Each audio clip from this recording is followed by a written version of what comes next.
Today on DNVR Buffs Live, digging into the transfer portal, putting our stamp on players. Transfer portal, my guys. How many elite players will end up coming to Colorado out of the portal? Travis Hunter up for multiple awards tonight. That trophy case is definitely going to be added to. A bunch of portal updates. And then our guy, Dukes the Scoop, joins the show. Scotty and I running the two-man game. Let's go.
Nation Squad. Yes, sir. DNVR Buffs Primetime coming to you live from the Toyota Lounge, driven by your Front Range Toyota stores. Toyota, the official vehicle of DNVR. Running the two-man game, brother.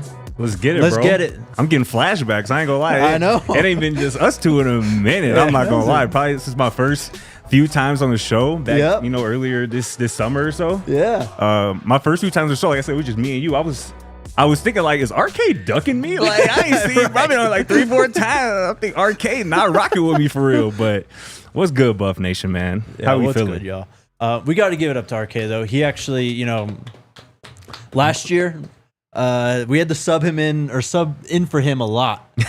But as I was saying before I went live, I think this is the first time He's been locked in. he has been locked in. This is the first time we've done a show without him in a minute. So Shout out to the boss, man. yeah, shout out to him.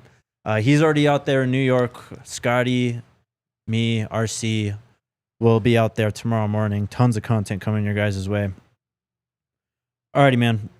A lot to get into. You said you wanted to do this. Transfer portal, my guys. Oh, yeah. Fantastic idea. Appreciate that, big dog.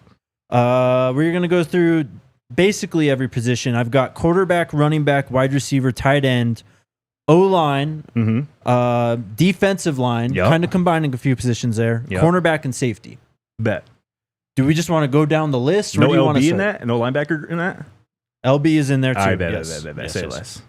Yeah, we can just go down the line. We want me to just start? We'll start off with QB. QB, yeah. Who's Let's your get guy? it, bro. So this is going to be interesting, right? Because we all know that 5-star quarterback Julian Lewis is headed to Boulder. He's going to be an early enrollee, and he looks to be the guy as early as week 1 of his freshman, season.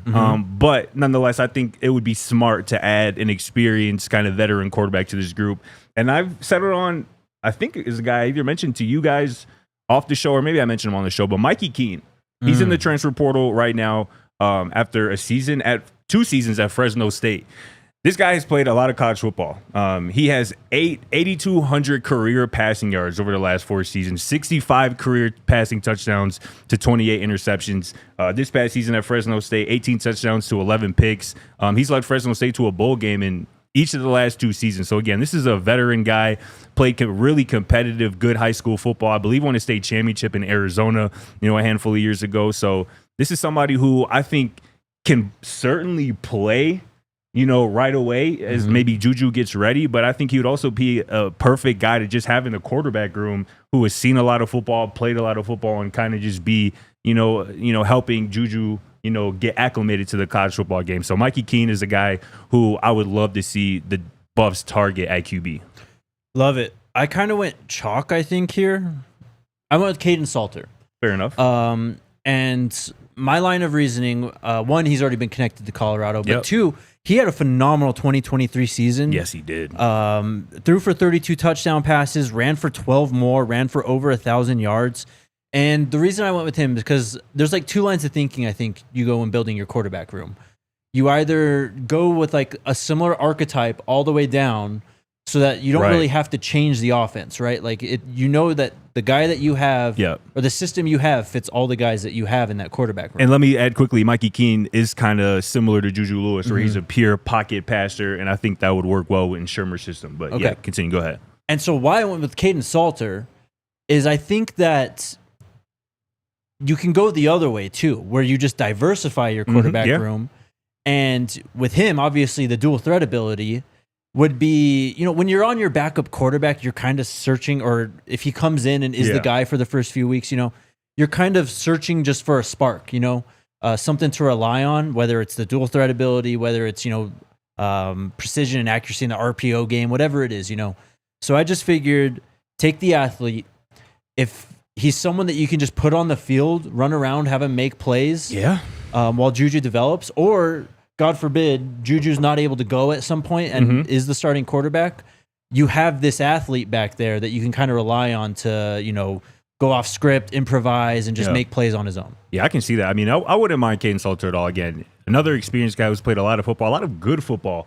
I mean, he would obviously be ready to step in right away and contribute. And I think at this point, I think Salter's probably a buff. I mean, I think Tom Luganville, ESPN don't really do crystal balls, but Tom Luganville of ESPN today said that he expects, Caden Salter to be a buff before soon. And obviously he's visiting Boulder here as early as this weekend, right? Is it this weekend or next weekend? Visiting soon, nonetheless. That's the one I don't know. Okay. They haven't gave a date on that. I think he's actually going to other schools this week, though. Got you.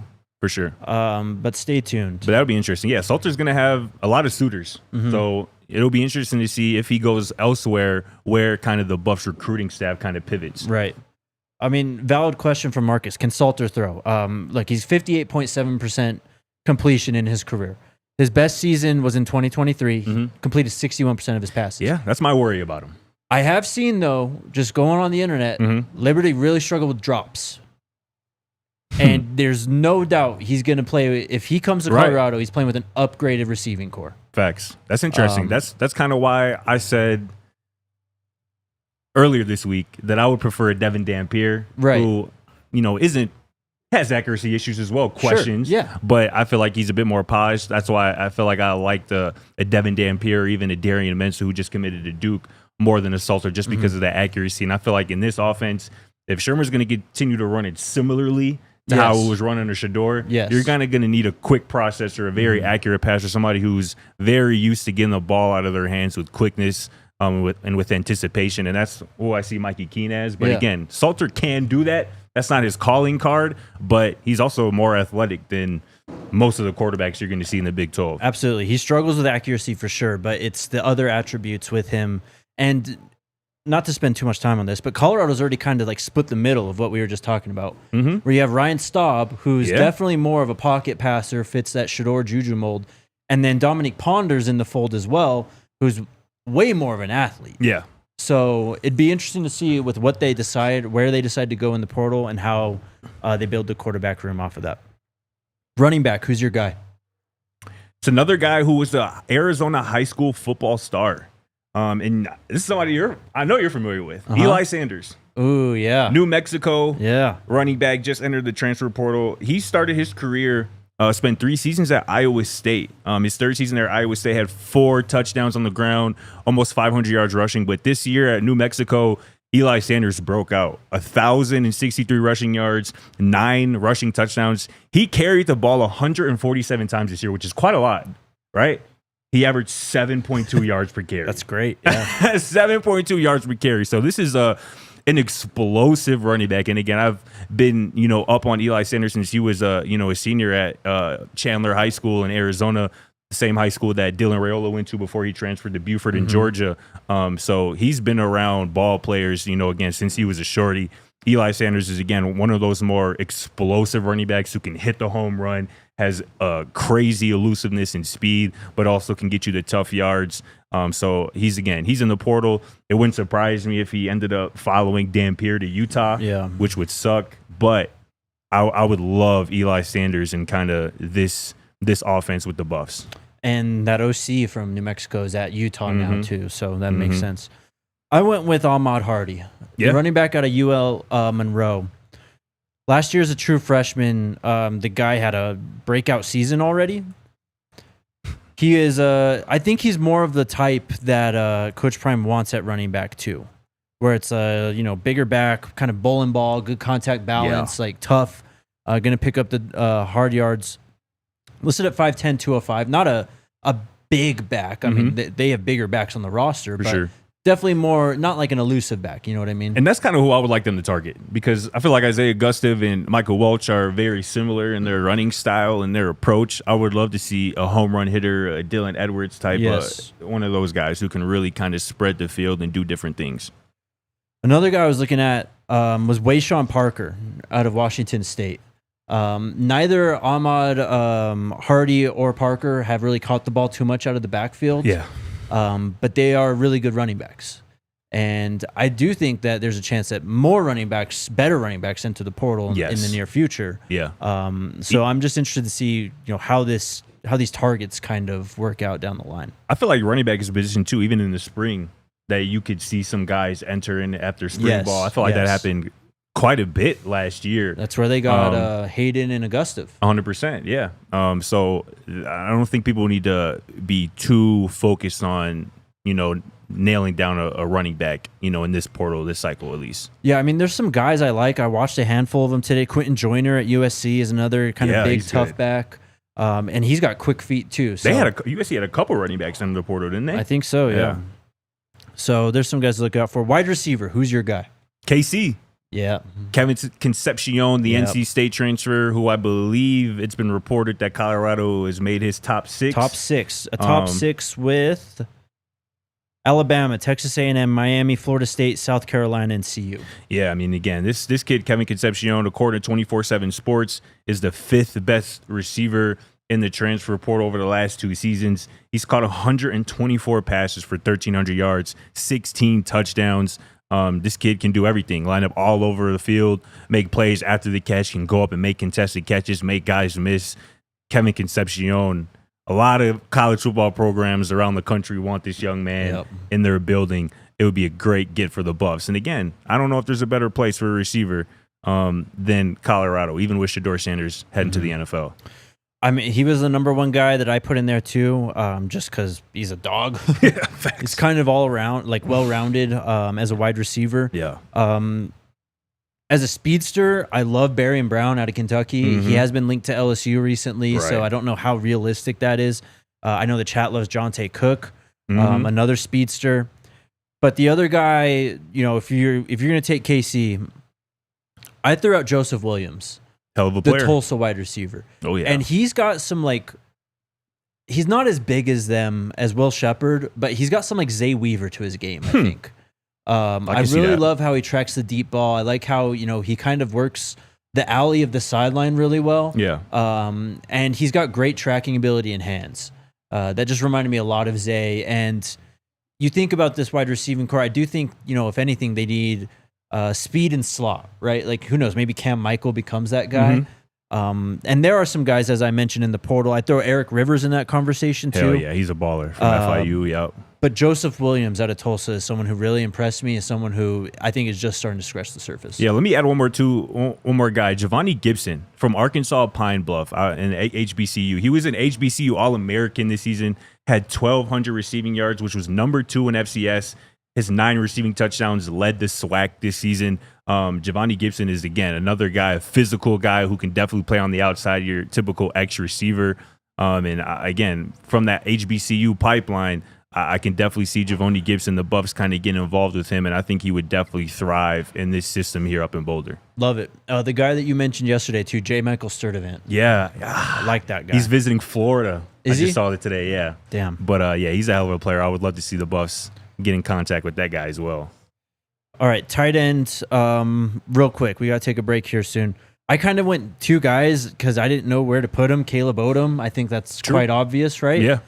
I like Tanner Koziol a lot, though. He's a demon. That's from Ball State, right? Yeah, that's the big guy. He's 6'7". Yes. Does not move like a 6'7" player. He's a receiver. Yes, he's for a sure. receiver playing tight end. 6'7", 237. I just think that, we've seen them kind of emphasize size so far. If you just track the offers and what they're looking at right now. Yeah. But this guy, last year at Ball State, had 94 receptions, 839 yards, and 8 touchdowns. Gimme. Need him. I think, again, I saw today that he's visiting a power school. I forget which one. It escapes my mind, but that would be a great get. I would just love to see a true pass-catching tight end in this offense in Boulder. And maybe this is a guy who could end up filling that role. A guy who I talked about yesterday, I believe, on the show, UCF transfer Randy Pittman, who's currently in the portal. Played the most snaps of any non-lineman for UCF this season. Had 32 catches, 416 yards, a couple touchdowns. Has 631 yards over the last couple of seasons. Again, this is a guy who's played a lot of football. UCF fans are pretty salty that this man hit the portal on him. So this would be another good get, a physical guy who can make plays in the pass game and is just consistent. I think he would be a really good security blanket, a trustworthy kind of target for whoever's under center for the Buffs in 2025. Love it. All right, we'll get to offensive line, defensive line, linebackers, cornerback, and safety, my guys here. But first, a break. Shout out to the homies at Game Time.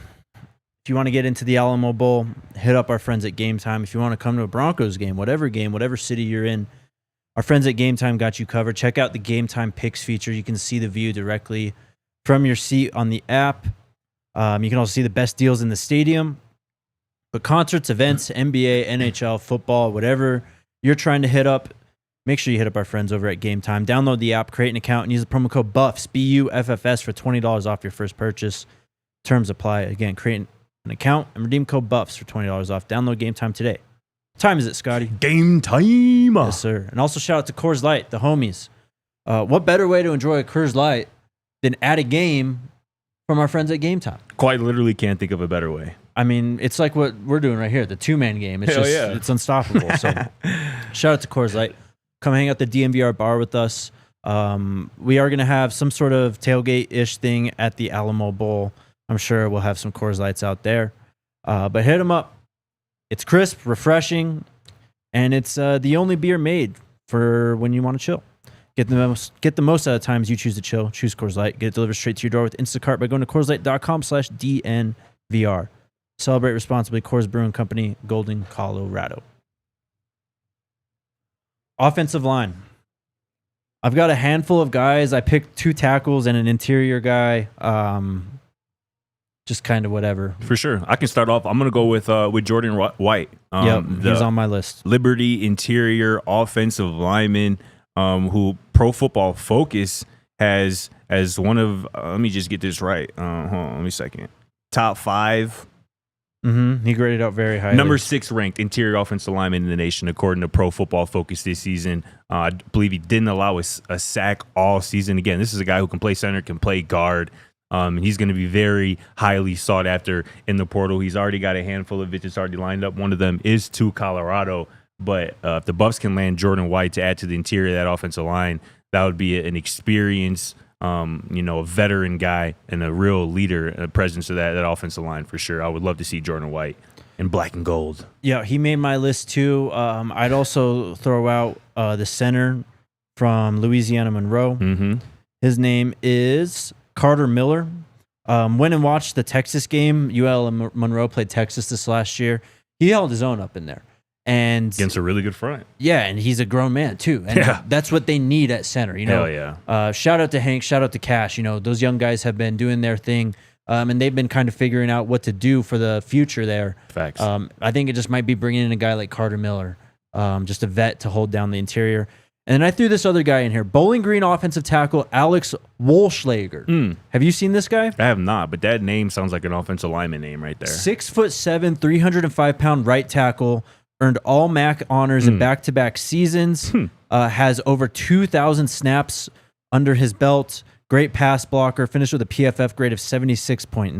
Sheesh. Falcons were a solid team in the MAC this last year. Oh, yeah. He has been linked to Kentucky and to some other SEC schools, so maybe kind of a long shot. But in terms of guys calling a shot on in the transfer portal, I think this is exactly what it's about right here. Definitely. That's some crazy size. You can't teach that. D-line, who's your guy? Gavril Lightfoot. Yeah. It's crazy I'm doubling up on Fresno State transfers in this segment, but I'm going with Gavril Lightfoot, the defensive tackle, 6'3", 300 pounds. He's made to start in the middle, the center of your defense, take on double teams, take on blocks from centers and guards. He's started 27 games over the last few years for Fresno State. He's been one of the most productive defensive tackles in the Mountain West. Again, this isn't a guy who's going to get a lot of sacks or get a lot of, tackles that show up on the stat sheet. But again, he's constantly eating up double teams. Very similar to how the block bully Chidozie Nwankwo played this season. And again, this is another guy in Lightfoot who's played a lot of football. He started at Fresno State as a 17-year-old true freshman. And he's been in the lineup ever since then. He's probably going to be looking to go up a level in competition, get more eyes on his game before he heads to the NFL. What better place to do that than Boulder, Colorado, with Damian Lewis and Warren Sapp teaching you the ropes. So Gabriel Lightfoot is my guy at defensive lineman, defensive tackle for sure. Yep, and I think he's on his way for a visit and has an offer under his belt. Yep. Nicholas's guy, David Blay. That's who I'm going to throw out. The Louisiana Tech defensive lineman was all Conference USA this last season. First team. It looks like he's interested in Big Ten schools. Illinois, Penn State, USC, and Oklahoma have been linked to him. But this guy's a monster. Had 46 total tackles, 11 TFLs, and 6.5 sacks. Wow. From the defensive tackle position. He's a beast. He is going to be a senior this next year, so he's a grown man as well. Hell yeah. And then I just threw Jaheim Otis in there just because the experience at the SEC, the big body, we need that. He coming. Yep. Seems like everybody in the industry is pretty convinced that Jaheim Otis is going to be a Buff here soon. Yep. Did you have an edge to throw out? I don't have an edge to throw. I just got a true linebacker to throw that came across my radar yesterday. He just entered the portal actually yesterday from Tennessee State, a true freshman linebacker. Right. His name is Sanders Ellis. He had 14 tackles for loss this season. Wow. From the true freshman. True freshman as a true, inside linebacker, 81 total tackles. He was a finalist for the Jerry Rice Award, which was given to the top freshman in the FCS. So this is a young guy who balled out, saw the field. Again, not just got on the field, but absolutely balled out and made big plays week in and week out at Tennessee State. I would love to see him, again, step up a level. And, again, just looking at the eye test, this young man looks like a grown man, not no damn 18-year-old freshman. So I would love to see him and Boulder continue his game and, step up a level in competition for sure. Love it. I kind of went with the combo guy for linebacker, and that's Reginald Hughes, a guy we've talked about, a guy who's been mentioned and has been linked to CU. Listed at linebacker to start his career, but now he's been listed as a defensive end lately. And at Jacksonville State, 82 total tackles, 10 TFLs, 4.5 sacks this last season. Definitely someone to keep an eye on. Hell yeah. Cornerback. I've got two.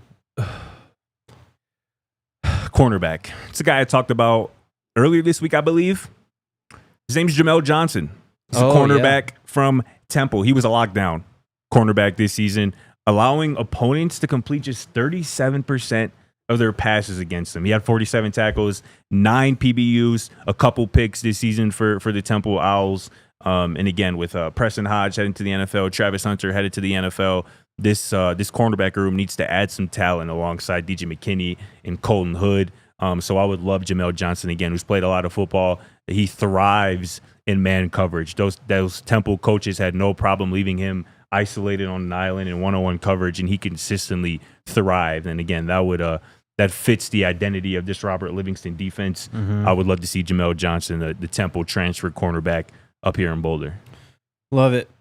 I went with two guys we've kind of mentioned before. First one, Tacario Davis.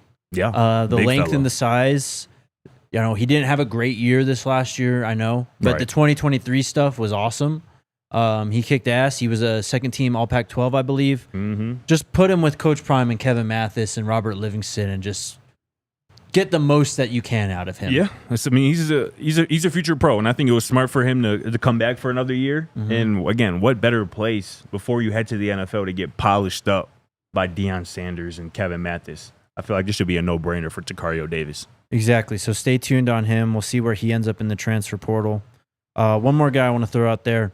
former Mississippi State cornerback Bryce Pollock, listed at 6'1", 175. He's from Georgia, was a 2023 recruit.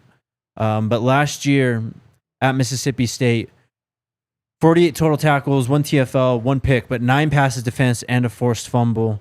A little slender, but has the length and the frame to make things really difficult for opposing wide receivers. I like that Safety. size. Safety. Another guy we talked about, I believe, at some point on the show, Dylan Thieneman, the Purdue transfer safety. He was the 2023 Big Ten Freshman of the Year, a freshman All-American that season. Over the last 2 seasons, 210 total tackles, 8 PBUs, 6 interceptions from the safety position. This man consistently is around the football, making plays on the football, on the ball carrier. Again, he's going to be another very highly sought-after defensive back, maybe the most out of everybody who has already entered the portal. And again, what better way to extend your college football career at the safety position than learning under one Robert Livingston, who coached safeties in the NFL for a handful of years, learning under Deion Sanders as well. Dylan Thieneman would be an amazing get for this Buffalo secondary. I love it, man. I had Thieneman in there as well. I'll shout out Caleb Weaver, though. He played at Sam Houston State the last 2 years, had 86 tackles, 3 TFLs, 4 interceptions, 6 passes defense, 1 forced fumble this last season. He's a baller, listed at 5'11", 190, kind of in that Cam Silman-Craig size range, but was named CUSA Defensive Player of the Week multiple times. Give me him. Again, a ball of clay to let these guys just work with. Need it. All right. A few more things to get through here. How many?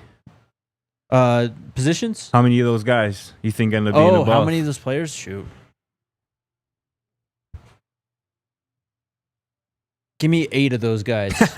We get 8 blue chip portal players at least. That was literally the number I was going with. 4 on each side of the ball. Okay. And I feel like that would be, I feel like that's doable, and it would also make a huge impact right away in 2025. But 8 was definitely the number I had in mind. 4 on each side of the ball.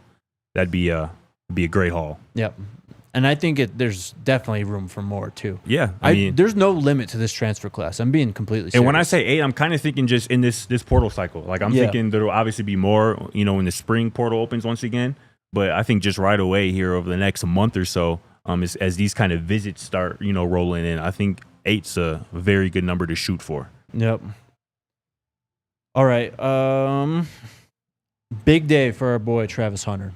Huge. Massive day.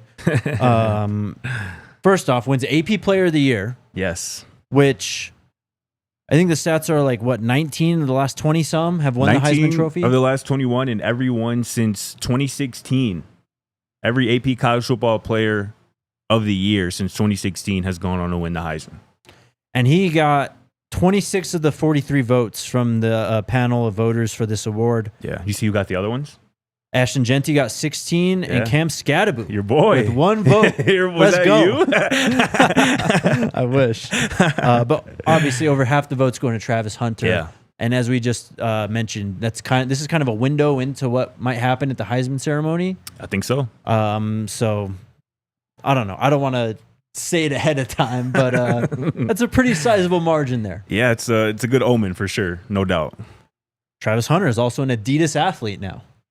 Yeah. What did you think about that? I was a bit surprised. Yeah? Only because obviously Shador signed to Nike. Yep. Obviously Coach Prime has been signed to Nike for forever. Yep. I felt like it just made very much logical sense. And this is more of a Nike thing than a Travis thing to me. It's like, how do you fumble that if you're Nike? Mm-hmm. That seemed like almost a layup, to get him on board. But I guess Adidas dropped the bag on his head. And I saw some quotes today that Travis is, saying that he's been an Adidas fan for a long time, since he was a kid. And, him and his family, like that's what they used to rock. So good for him, man. Like you said, that's a hell of a day, bro. Yeah. To sign with Adidas, and on the same day you get named the College Football Player of the Year by the Associated Press. Mm-hmm. Sheesh. And it ain't even Heisman Day yet. And he's not done today, He's Scott. not done today.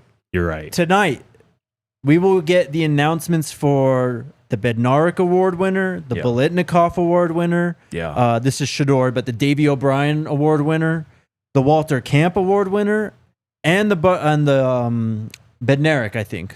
Did I say that one? I said No, I don't think you did. Yeah. I did? You didn't. So okay. Bednarik then. You got it, yeah, for sure. Best defensive player. So Sheesh. Travis could add 4 more trophies to his collection. Wow. Tonight. It's the best college football season ever from a player. Yep. And after this weekend, there won't be any more debate. No, actually, there will still be debate, Yeah, but not any legitimate debate. Thank God it'll be over. Hopefully. Hopefully. All right, let's take our next break, and then a few more news and notes before we get our guy Dukes on the show. Scotty, you want to tell the people about Sleeper, bro?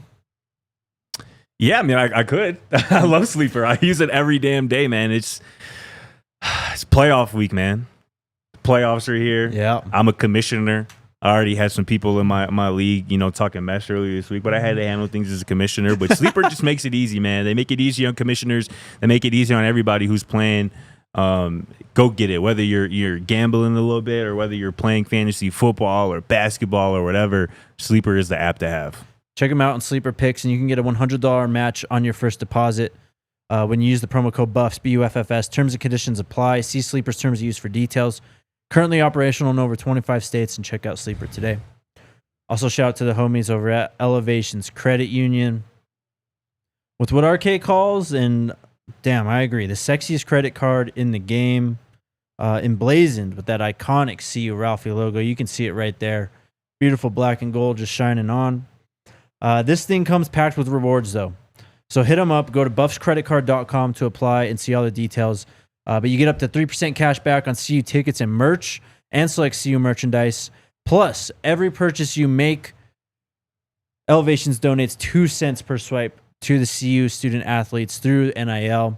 You can directly contribute to CU NIL just by opening a Go Buffs Visa Rewards card with our friends over at Elevations Credit Union. I just lost it. You also get 2% cash back on restaurants, gas, streaming, and phone plans.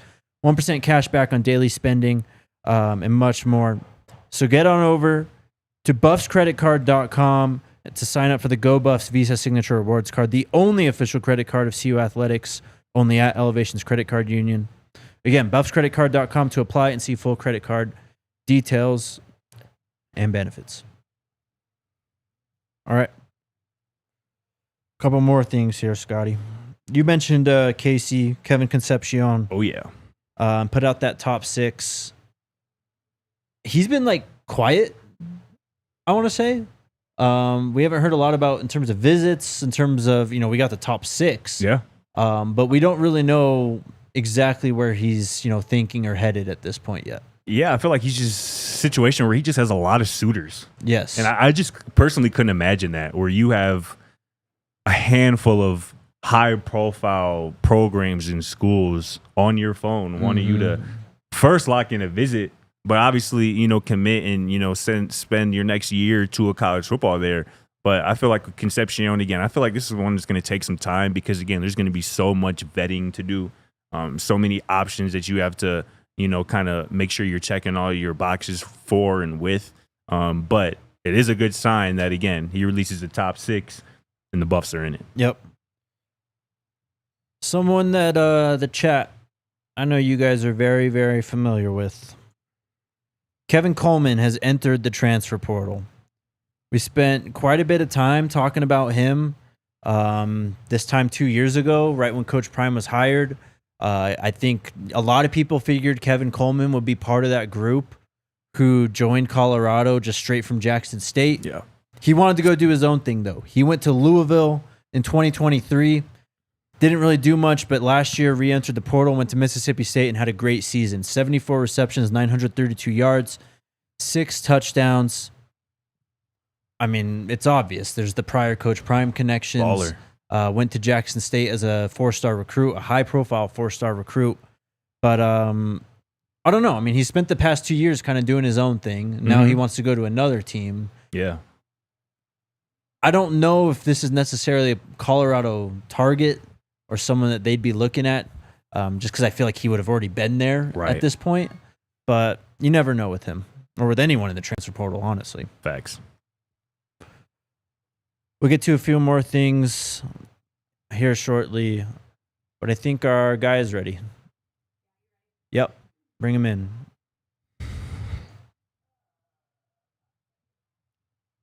Alyssa brings him in. Goddamn. We'll get to some more recruiting stuff. Hey, Dukes the Scoop. Dukes. What's up, good, brother? What's up, man? How y'all doing? Good, man. Cool, How you man. doing? Man, I'm good, man. Just got through picking up my son from school. Couldn't wait to get here. I saw y'all living it up at the SEC title game, bro. Man, you know what? I think they might have converted my boy, man. I got to bring him to a Colorado game so we can get him right, dog. There you go. Got to. Bring him out here. Absolutely. All right, Dukes. Well, we'll start with this. The portal's hopping, man. Colorado, setting up for a big visit weekend. I guess what can we expect, in the near future, the next week or so? I'm not going to ask you names, but, do you think we get commitments as soon as this weekend? Yeah, you could. I think they're not planning on letting guys leave there once they visit. I think that possibly two. I could see that happening. I believe, and everything is fluid in recruiting, but definitely from the people that I'm talking to over there, they're planning on commitments on Monday, being able to knock some of these guys out the way and get into the second wave of their targets. As you see, there's some guys who are in the portal now, but everybody knows that as the playoffs go, there are going to be more and more guys. So they're being very judicious about how they send their offers out and who they're bringing in on visits. So because they know there's going to be another influx of talent, what we call the second wave of the portal, as the playoffs continue to knock people out. So when you think about teams like Tennessee, Ohio State, Georgia, all of these guys have blue chips over on blue chips that are going to be looking for places to go. Tennessee has been good. We think about Kentucky. Tennessee has had plenty of guys who've left out and gone to other schools. And I was talking, when I said Tennessee, I was thinking about about Keaton Wade, but he came from Kentucky, but he's a Tennessee guy. Yeah. But when you just think about all of the talent that's still there, that's still playing football right now, that isn't in the portal yet, it's going to be a load of players. So I just think that for the people that Colorado was looking for, you're not looking for what you were looking for 2 years ago or last year. You were looking for bodies. You were looking for guys who had people with a pulse. Right now, you're looking for guys who can come in and make an immediate impact. And I think as long as they continue to recruit at that level, you're not going to see just waves and waves and waves of portal guys in. You're going to see particular guys. When you look at the guys who people are talking about, Jaheim Otis, there's a specific role for him. Yeah. Think about a guy like Caleb Odom. There's a specific role for him. So I think those are going to be the guys that you see. Those are the ilk of guys that you'll see them recruit going forward. Dukes, what's good, my boy? Good to see you. Squad. Oh, my dog. Hey, this quarterback situation this offseason, I feel like is gonna lead the conversation with the Buffs. Obviously, we know Juju is coming in and he's the future, and he may as well be, the right now, may as well be the week one starter. But I think you mentioned last week on the show that you think it would be smart to, bring in, a veteran quarterback, somebody with experience maybe, and I agree. But just how would you describe, what do you think this staff should be targeting in terms of the quarterback? Like, what type of quarterback? Is it an older guy that wouldn't mind sitting, or is it somebody who has production, who has played a lot of good football and maybe is looking to, kind of be the guy right away as Julian kind of gets ready? I think a little bit of both. You want an older guy who may have some aspirations of playing on the next level, but isn't just a knockdown first round pick type guy. Yeah. You want a guy who can come in who's going to be reasonably priced when you talk about NIL, and I hate to say that way, but it's the truth. It's true. You want somebody who's going to fit what the roster wants to build, because you're building a roster based on revenue sharing, which everybody is gearing up for in July. So you don't want a guy who's going to come in and completely break the bank, but you do want somebody who can play and can win you ball games in the Big 12, because if you got one quarterback, you don't have enough. And from this point, when you think about a guy with like Julian Lewis, who is young for the college level, but we know that he's mature beyond his years, you want some competition as well. You want somebody that you don't want him just to be around a guy who he doesn't feel like could win the job, because that's not healthy for competition. Facts. So I think as he matures, then I don't think you will make the same type of portal grabs in the future years. But right now, I can see an older, more mature guy come in who's going to already understand how to read defenses, who will know how to check down, somebody that you can trust with the audible set. So I think that's what you'll look for, more of a mature guy at this point who's played some good football, who may not be a guy who will come in asking for $1.5 million because he's looking, to be a first round pick in the next year. Definitely. Right.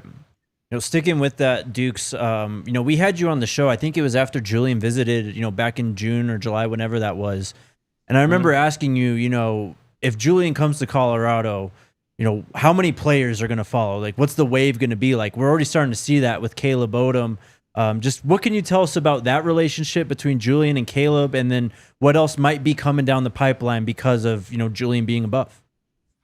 Before some of the guys on Carrollton's team started to emerge, when you talk about a guy like Ryan Mobley, like there weren't as many playmakers on that squad as they have this year. So this is the most talented Carrollton team I've seen in a long time. But before, his safety blanket was Caleb Odom. Caleb Odom didn't start at Carrollton, transferred into Carrollton. And when he got there was instant chemistry between those two. When you go back and look at the game against Langston Hughes a couple of years ago when it was Julian Lewis versus Aaron Nolan on national TV, two of the top quarterbacks in the country at the time, you saw how much he trusted Caleb Odom. And they really, basically, he really threw the ball to Caleb. It was like, hey, you hear the term, F it. Caleb down there somewhere. Well, that's exactly how it was. Yep. And I think it has a lot to do. I think their relationship has a lot to do with how early Caleb is visiting. The first visit, you're talking about a guy from SEC country who's only played 1 year, came in, blew everybody away. A lot of people felt like he may have been sort of a tweener. They're listing him as a wide receiver, but the thing I like the most about Caleb Odom is that he's been reared as a tight end as well. So you think about what Sherman wants to do with outside zone. Well, having a guy like a 6'5" guy with his ability on the outside, how thick he is, him being able to set the perimeter and set the edge for other people to get outside of him, I think he's a twofold player based on you splitting a guy like that out wide against maybe a 6'1", 180-pound cornerback. You're going to have a field day when you try to run around him. So I just think that with their relationship and who he is and what he provides, he's a perfect fit for what Colorado wants to do. And I think you can attribute this visit almost 1,000% to Julian Lewis committing to Colorado. Love it.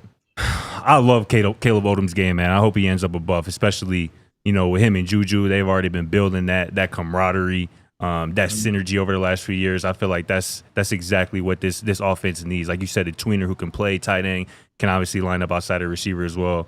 That'd be a big get. I saw you recently, Dukes, was talking, chopping it up with Montrez Walker.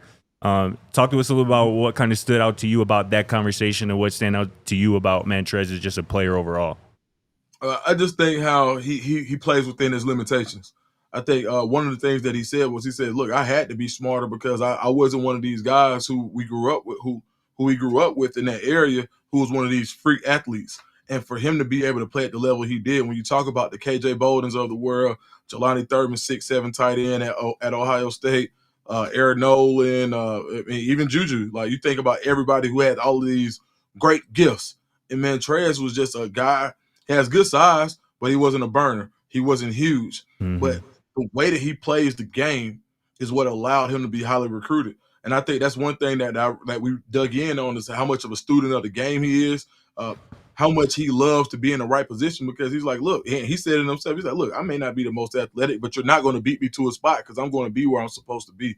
Yeah. And that's what stood out to me, just having a guy with that type of maturity at that age. I mean, he may be 17 or 18 years old, that's watching old school linebackers that can list out 10 of them, from before he was born. And I think that really stood out to me, is like when you want somebody to come in and be the green dot guy who had a microphone in their helmet. You want a guy who's an actual student of the game, who's going to be able to, who knows what everybody is doing. He's not studying the playbook for 1, he's studying it for 11. And I think you can't say enough about his intellect and his football IQ. Swear. Love it. Dukes, I think since, the last time we talked to you, the bowl game got officially announced, championship weekend and all that. Colorado versus BYU in a couple weekends in San Antonio for the Alamo Bowl. Just your early look on that matchup. What does Colorado have to do to win that game? What is BYU going to try to do to CU? I think you can see BYU definitely try to send some pressure. I don't think that if you just sit back and you let Shedeur Sanders throw the ball, that's not been the way. That's not been a recipe for success for anybody this year. So I don't think with Shedeur wanting to go out, wanting to get his boy some shine, he doesn't have to play in this game. He's doing it for his team. So for him to go out there, they're going to throw the ball around. I'm suspecting about 500 yards, to be honest. That BYU is going to come after Shedeur, and I think that's what they have to do in order to have a chance. And that's been the recipe for successful opposing defenses all year, is to get after Shedeur. So I think you'll see 4 and 5 consistently. I don't think you'll see a lot of the 3-man slush rush with 8 guys in protection, because that's basically like a nightmare when you're talking about playing that cachet of receivers with the number 1 pick in the draft. So yeah, I think and I think defensively you can't lose the momentum that you picked up from that shutout against Oklahoma State. I think you have to be able to be multiple in what you want to do. I think you have to be able to create pressure, as BYU can throw the ball as well, but you know they want to run the ball, and you have to be able to win with forward rushing. You can't send 5 and 6 consistently against that team. You need to be able to win with 4. So it's going to be a big test for the offense. For the defensive line. But I think, but as far as what's on the line for Colorado, a 10-win season, just another opportunity for these guys when everybody was just talking about the culture, how bad it was. Well, the culture's so bad, then why aren't these guys opting out? And I think these guys are relishing the opportunity to play together one more time. And I think it's going to be a great day for Colorado. That game going to be a movie, man. I can't wait to be out there at the Alamo Dome for that one, my boy. Not really Buff related, but obviously some big news in college football yesterday and today. We talked about it a little bit on the show yesterday. Yeah. I'm curious your thoughts on Bill Belichick taking the head coaching job in North Carolina. What do you make of that? You think that's going to work out, or what are your thoughts? I don't know, man. Like, can you imagine Belichick, somebody telling Belichick, like, look, bro, it's going to be $500,000 or I'm out. He's going to be like, hey, look, so you take a left right here. Oh, God. Yeah, it's just going to be hard for me to see that. And this it's almost like Belichick is it's like Nick Saban's dad. Like, Nick Saban want to do it, like, and he's like on that tree. Is like, bro, like, facts. I think Belichick wants to deal with that. But what I have seen lately, like, even when I see him like on Pat McAfee and different shows, like Bill Belichick is like, even Nick Saban, man, you know how like when people get older, they just stop caring. I think if it ain't gonna be nothing else in the world, it's gonna be hellified quotes. Like, he's probably like gonna be the only person. Like, right after Deion, it's gonna be Belichick. You got to go see what he's gonna say, because he's gonna say how he feels. Yeah, I think with Belichick. So what I will say is this: the way that he could be successful is to use that NFL eye. If you notice one thing about the Patriots, they always got the most out of their players. You had tight ends catching touchdown passes. You had receivers playing cornerback in the pinch.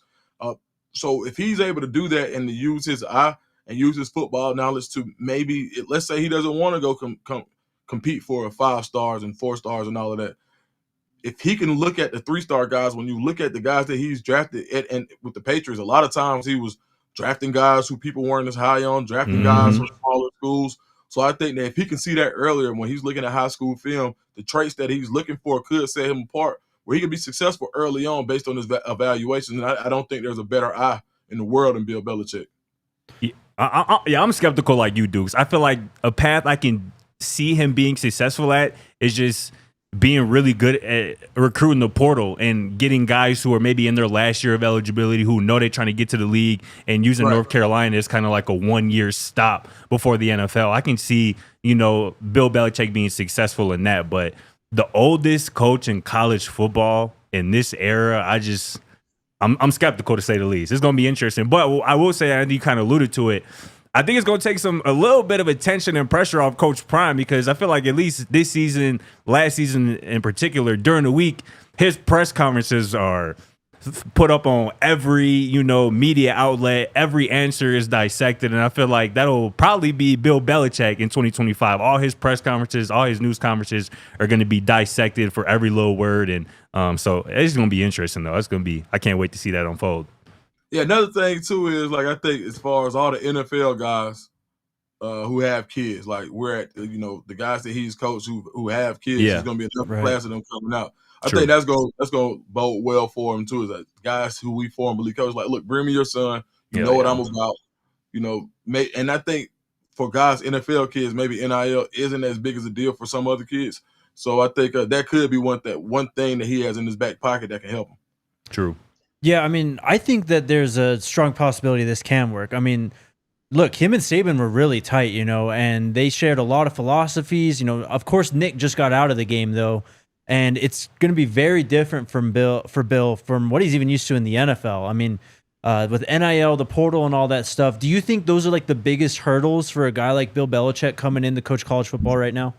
1,000%. Like, man, there's so many people that think they deserve hazard pay for having to deal with NIL because now you got to do double recruiting. Not only recruiting guys coming in, but you got to recruit guys to keep them from leaving. Understanding how to raise money when you're the head coach, you got to have the right alumni to like you. Because if people don't like you as a coach, then they're not going to open their checkbook. And if you don't have that checkbook open, it's going to be hard. Even with revenue sharing, you still want guys who are going to support the North Carolina guys with outside name, image, and likeness deals. So if you don't have that, it's going to be hard to compete because everybody's going to get revenue sharing. Well, if you have, for Oregon, for example, your biggest booster is Phil Knight. Imagine the NIL deal that he would be able to give from outside of the revenue sharing because it's like, all right, well, we're gonna sign these guys to Nike deals. Yeah. So that's something that Oregon, like people, it's gonna be hard to compete with Oregon, and you can see like with their class, like they not BSing already, and a lot of teams already are factoring in revenue share in the NIL deals for next year. So being able to supplement revenue sharing with outside NIL is something that you have to manage. So yeah, as far as all of that, yeah, I think it's his biggest obstacle because before it was like, look, bro, I won all these damn Super Bowls. You're gonna do it my way or the highway. And that man traded Randy Moss after he I know, yeah. like, bro, he don't care, bro. Man told Tom Brady to kick rocks, bro. Like at the end of the day, like it's that's gonna be the toughest part. As far as roster management, I don't think that's gonna be hard. But as far as the guys who are there, when you go play for Bill Belichick, you know what you're going to do, bro. Like people don't sign up for the Army because they want to go on vacation. They sign up for the Army because they know what comes with it. And I think it's the same thing like with North Carolina. Like, bro, like we seen it. Everybody knows it. You know what you're signing up for. But if you get those, it's like kids who go to IMG, just to be honest.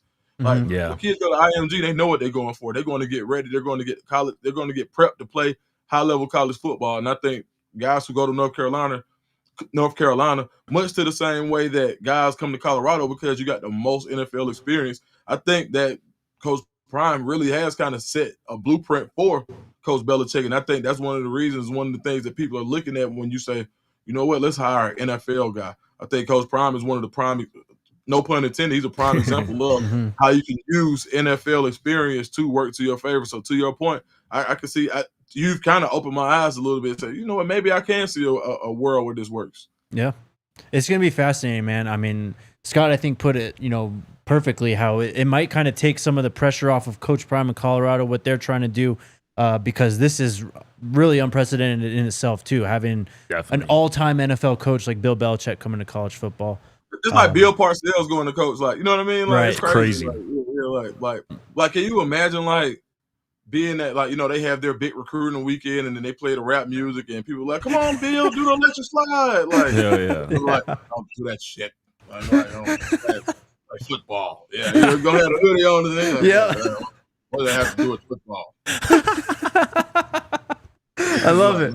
Oh, I'm dead. We're gonna ask for another Bill Belichick impersonation next time you're on, bro. Sure. Let's go. You just started your own YouTube channel. Let the people know where they can find that. Where they can find all your stuff. Man, look, follow me on Twitter at Dukes D Scoop. One of my most recent posts is the link to the YouTube channel. And I'm really just gonna go talk and be myself, man. It's like the most liberating and fun thing that I could think of. It's like, dog, like I don't have to worry about nothing. I can say what I want to say. I'm gonna say what I want to say. And I just think like this fan base has so many different interests. Like when I come on here, like, people own me about the Lakers head. All right, so I want to go find out why people don't like the Lakers so bad. Like talk to me about the Nuggets, and I want it to be more of a open forum where we can just really talk. Like I want to bring the bar and the barbershop virtual, and where we just get on there and kick it. So I'll be going live more often. I haven't set a schedule because guess what? I'm my own boss. Yeah, so, there you go. Get it when you get it until we figure out what we got. So man, it's fun. But yeah, at Dukes D Scoop is the YouTube channel, and I'll probably firm all that up later. But yeah, man, I'm just happy to sit up here and talk sports for a living, man. It's pretty cool.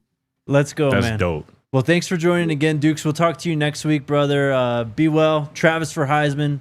All that good stuff. We'll talk to you soon, bro. See you soon, big dog. Appreciate you. I still have a DNVR scoop out tomorrow, so y'all look out for that on DNVR Buffs. That's a bet. There you go. Keep an eye out. Love See you, Dukes. All right, let's take our final break. And then we will get to Super Chats. Shout out to the homies over at Toyota. Man, I love my Toyota. I should have done Is what I would have said if I owned a Toyota. Because I have driven in our case Toyota. And it is nice. That thing reliably gets us to Boulder and back. Smooth ride, always comfortable. But Toyota's got a bunch of options for you, whatever your needs are, whether you need a minivan, whether you need a sports car, hybrid. They've got it all over at Toyota. Again, super reliable. The most reliable cars on the road. When's the last time? Have you ever seen a Toyota broken down on the side of the road? Can't say I have, bro. So there you go. Get you one at your near Front Range Toyota stores at a location near you. AutoNation Toyota, Arapahoe and Centennial, Corwin Toyota in Boulder, Groove Toyota in Littleton, Mountain States Toyota in Denver, Stevenson Toyota East in Aurora, and Stevenson Toyota West in Lakewood. Toyota is a proud partner of CU Athletics and the official vehicle of DNVR. Also, shout out to our friends over at Rugged Road. Rugged Road is dedicated to creating innovative and durable outdoor gear for adventurers who demand the best. That's what you need when you're out here in Colorado, right? Go up to the mountains. You got to have a cooler. What else are you going to put your Coors Light in, right? Need a cooler. Need a Rugged Road cooler. So there you go. Get yourself a Rugged Road cooler. They've got these coolers that float. So if you're tubing in a river or something, that thing's just floating along. That's elite. With you. It's a lightweight design, durable and dependable. Also versatile. I mean, of course, all your outdoor activities, but you can just use it for the family cookout, whatever you got going on. Get ready for the summer adventures with Rugged Road coolers. Head on over to ruggedroadoutdoors.com. Use code DNVR. You'll get 10% off your order. Lightweight, durable, and always floating upright. Perfect on land or in water. Leave that old heavy cooler at home. Get yourself a better cooler for the new season. Rugged Road, your ultimate outdoor companion. All right, a few more minutes left in the show today. Again, check out all of Duke's stuff. He'll have a scoop up on the channel, but go subscribe to his channel. Scotty, you wrote an article on Carday Smith. We don't have time to really get into it, but let people know what they can expect from it and go check it out. TheDNVR.com. Hell yeah, go check that out on TheDNVR.com. Make sure you're a diehard as well. Chopped it up with a 4-star offensive line commit, Carday Smith, who's actually currently at the Mississippi-Alabama All-Star Week. And was rated the MVP. Was rated the MVP of the first practice or so. So that boy's down there balling. But yeah, talk to him about a lot about, why he chose Colorado. His announcement on Nightcap with Shannon Sharp and Ocho Cinco.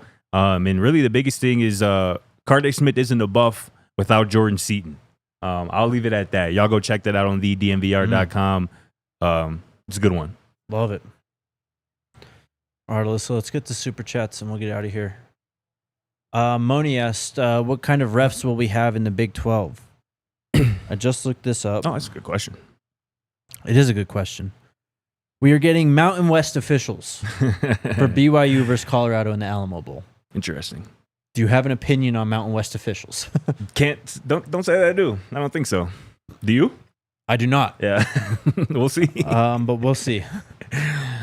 The man right chia says 5 football emojis. I hope Colorado goes after the 6'6", 350-pound Georgia redshirt freshman D lineman. Jarrett, yeah, we talked about him yesterday. He just entered the portal, run stuffer. Big fellow. Yeah, good super chat. That's another guy put on the list. We'll see if he gets linked to CU in the near future. Thank you for the super chat. Alonzo, what's up? People keep focusing on a QB. Ponder and Staub at quarterback is okay. The team is trying to upgrade all positions. I think that tells you enough about where they sit with what they have right now. All dogs of Colorado. All dogs of Colorado. East Coast Kev, congratulations to Travis in advance for winning the Heisman, but run, Travis, run for your life. Oh, boy. I know a good lawyer just in case it starts with pre and it ends with nup. Thank you, Kev. Toledo Drew says CU versus UNC National Championship Game 2026. That would break records. I mean, yeah, you think they're going to win 12 games next year, right? No, come on, please. That would be insane, though. I mean, they got to figure out, even in a regular season game, 2026 or beyond, that's got to get figured out. That would do numbers. Everyone would be watching that football game. No doubt. The press conferences leading up to that week would be the most viewed press conferences probably in college football history. Yes. So I would love that. Thing is, I don't know about UNC, but Colorado doesn't have a lot of non-conference schedule space because I've seen people bring that up too. Right. Like, we got to see this happen. It's not going to happen in the near future. I can tell you that for sure. Because how many years they got scheduled out? CU's through like 27, 28, I think. They might have a few open dates, and they've got also they had Houston as a non-conference game, I believe. Oh. And maybe another Big 12 team. I can't remember who. Interesting. And if you remember, Arizona had that situation with Kansas State. Right. So you never know, but we'll see. Alrighty, chat. This is the last show here until Monday. Good stuff, bro. NYC tomorrow. NYC tomorrow, brother. First time for both of us. Yeah. Let's go. It's gonna be lit. I'm hyped, man. Hey, man, if y'all got any recommendations for NYC, man, drop them, man. I'm trying to eat all the good food. Yep, and let see us know. some things. Next time we talk to you guys in this room, we will know who has won the Heisman Trophy. Yeah, I think we already know, but I think it'll do be too. official then for sure. It will. Alrighty, chat. Tons of content coming your way. Keep it tuned to DNVR on YouTube. We'll see you tomorrow. Let's go Buffs. We all silly like the mayor.